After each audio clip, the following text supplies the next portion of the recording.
Selamat pagi, perkenalkan nama saya Fanny Febrianti. Saya akan menjawab tugas kelas 3 dengan tema job description. Pertanyaannya mengenai job description motivator pada kegiatan insidentil. Yang pertama, apa yang harus dilakukan motivator apabila ada murid yang tidak mau masuk kelas? Apabila ada murid yang tidak mau masuk kelas, motivator memasuki dunia anak sehingga anak merasa senang dan ingin belajar. Yang kedua, apa yang dilakukan motivator apabila ada murid yang menangis? Apabila ada murid yang menangis, maka segera mendiamkan dan menegurnya dengan kegiatan yang disukai seperti berdialog, bernyanyi, dan dibacakan cerita. Yang ketiga, apa yang harus dilakukan motivator apabila ada murid yang mengganggu murid lain? Maka motivator akan menegur dengan bahasa yang halus dan memberitahu bahwa hal itu tidak baik dan memberi contoh agar dapat dipahami dan dimengerti oleh murid. Yang keempat, apa yang harus dilakukan motivator apabila ada murid yang melamun? Apabila ada murid yang melamun, maka motivator perlu memberi semangat dan reward agar anak menjadi fokus kembali. Yang B, apa tugas yang dilakukan agar oleh motivator periodik setiap minggu? Melakukan evaluasi sesuai dengan level, membuat laporan tentang masalah yang timbul dalam proses belajar. Rutin yang harus dilakukan oleh motivator setiap hari. Pastikan keadaan rapi dan bersih. Pastikan file sudah dipersiapkan sebelumnya. Pastikan sikap motivator selalu ceria dalam menghadapi murid. Pastikan motivator tidak marah kepada murid dalam kondisi apapun. Pastikan murid senang di dalam kelas dan nyaman masuk ke dalam kelas.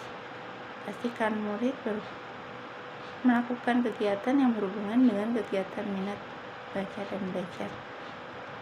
D, bagaimana cara agar motivator mengetahui karakter dan kesukaan anak-anak? Caranya adalah dengan cara mengajak anak berdialog, menanyakan kegiatan dan kebiasaan sehari-hari. Yang kedua, pertanyaan tugas dan tanggung jawab motivator.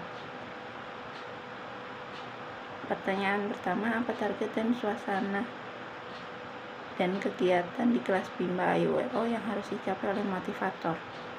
Suasana kelas dipastikan selalu nyaman dan menyenangkan. Setiap murid dipastikan melakukan kegiatan yang berhubungan dengan pengembangan minat baca dan minat belajar.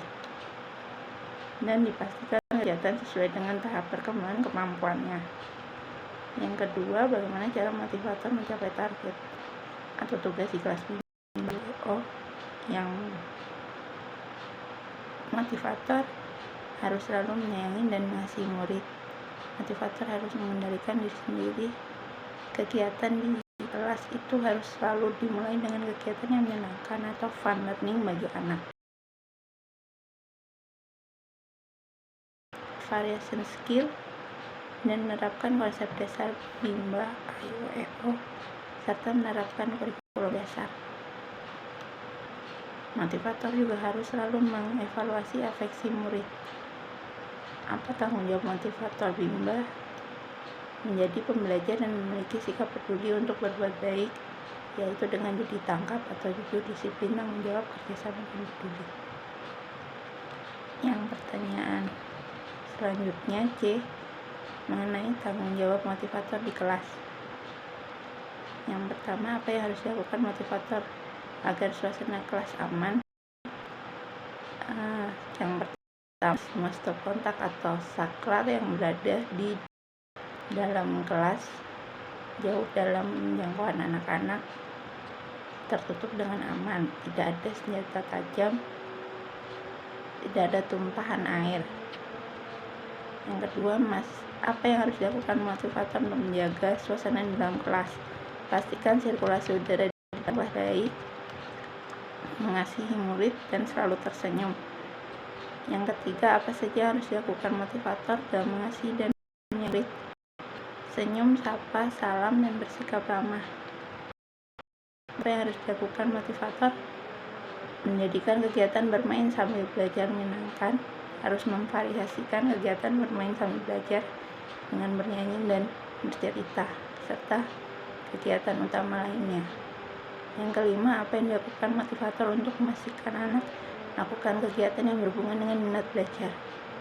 Motivator harus melakukan kegiatan dengan cara berdialog verbal, bercerita, dan tebak-tebakan.